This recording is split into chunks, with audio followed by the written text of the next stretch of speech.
प्लासी की लड़ाई में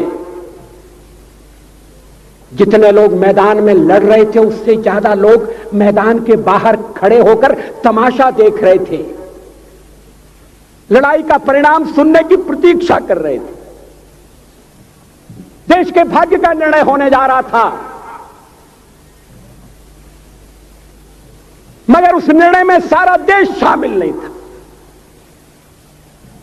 विदेश मंत्री के नाते मैं अफगानिस्तान गया था।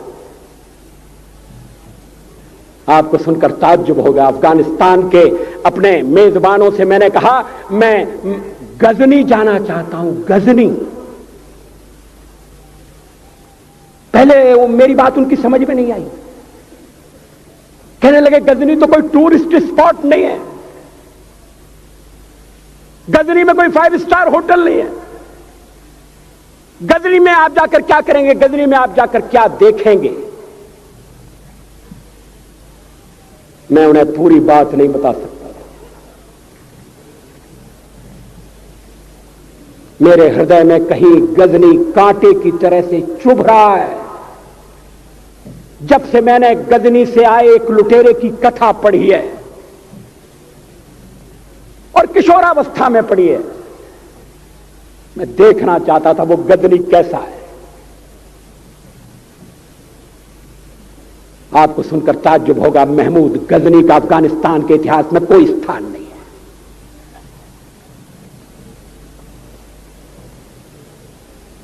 गजनी छोटी सी जगह है, छोटा सा गांव है। कल्पना करिए सैकड़ों साल पहले वहां धूल उड़ती थी, झोंपड़ियां थी, मगर एक लुटेरा लुटेरों को इकट्ठा करता हुआ सोने की चिड़िया को लूटने के लिए चला आया। आपस की फूट से जो राजा है वो लड़ेगा, जो क्षत्रिय है वो लड़ेगा। हमने समाज के बहुत बड़े वर्ग को लड़ने के अधिकार से वंचित कर दिया। हमने उन्हें हथियार नहीं उठाने दिए। मार्शल नॉन मार्शल के आधार पर हमने समाज को बांट दिया। वो लुटेरा सोमनाथ के मंदिर तक चला गया।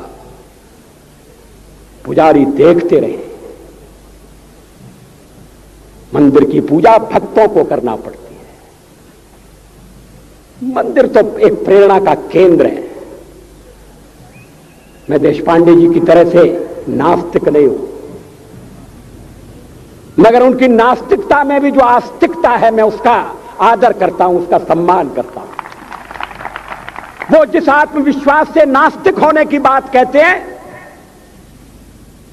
तो मैं उनसे कहना चाहता हूं वो सचमुच में नास्तिक नहीं है। जिसकी आस्तिकता है, जिसका विश्वास है, वो नास्तिक कैसे हो सकता है?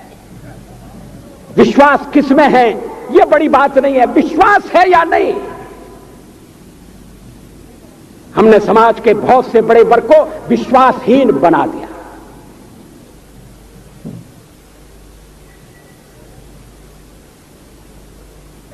लोगों ने हथियार नहीं उठाए, वेद पढ़ने के दरवाजे बंद कर दिए। इसलिए हम पादाक्रांत हुए। अफगानिस्तान में मैंने एक बात और देखी। मुझे जिस होटल में ठहराया गया उसका नाम था कनिष्क। अफगानिस्तान एक मुस्लिम देश है। मुझे बड़ा ताज्जुब हुआ। मैंने कहा कनिष्क यहां कहां से आया?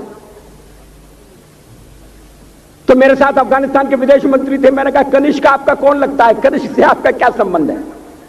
कहने लगे कनिष्क हमारा पूर्वज है, कनिष्क हमारा पुरखा है। He was one of our forefathers। मैंने कहा तब तो हमारे आपके पुरखे एक हैं।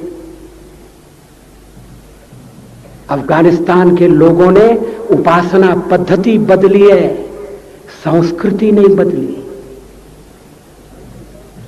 आज के भारत के परिवेश में यह सुनने के बाद थोड़ा विचित्र लगता है।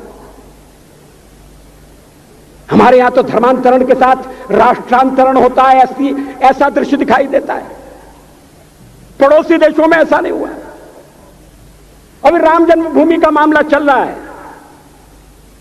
एक विदेशी आए, कहने लगे राम जन्मभूमि का क्या झगड़ा है। हमने कहा इस पर विवाद हो रहा है कि श्री राम कहां पैदा हुए थे, और जहां पैदा हुए थे वो स्थान उनके मंदिर के लिए प्रयुक्त किया जाए या न किया जाए।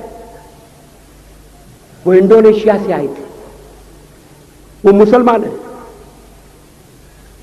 कहने लगे हम तो समझते थे कि राम के लिए सारे भारत में आदर होगा, सम्मान होगा।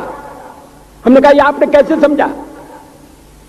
कहने लगे आप तो इंडोनेशिया आ चुके हैं, इंडोनेशिया में बहुत से लोगों ने इस्लाम स्वीकार कर लिया, मगर श्री राम को विस्मृत नहीं किया, श्री राम को भुलाया नहीं। इंडोनेशिया के बाली द्वीप में 1 महीने रामायण की लीला होती है। मैं उस समारोह में जा चुका हूं। उस समय भी विदेश मंत्री मेरे पास बैठे थे। मैंने कहा ये रामायण ये क्या हो रहा है। मैंने कहा एक्सीलेंसी ये मंच पर क्या हो रहा है। कहने लगे एक्सीलेंसी आपको पता होना चाहिए। हमने कहा मुझे तो पता है मगर मैं जानना चाहता हूं। कहने लगे ये रामायण है, ये राम है, ये लक्ष्मण है, ये सीता है। हमने कहा इनसे आपका क्या संबंध है, आप तो मुसलमान हैं। कहने लगे हमारा संबंध बहुत पुराना है, हमारा तब का संबंध है जब हम मुसलमान नहीं हुए थे। थाईलैंड की राजधानी अयोध्या कही जाती है। थाईलैंड के राजा को आज भी राम कहा जाता है। सावरकर जी ने हिंदू राष्ट्र की बात की, हिम्मत के साथ।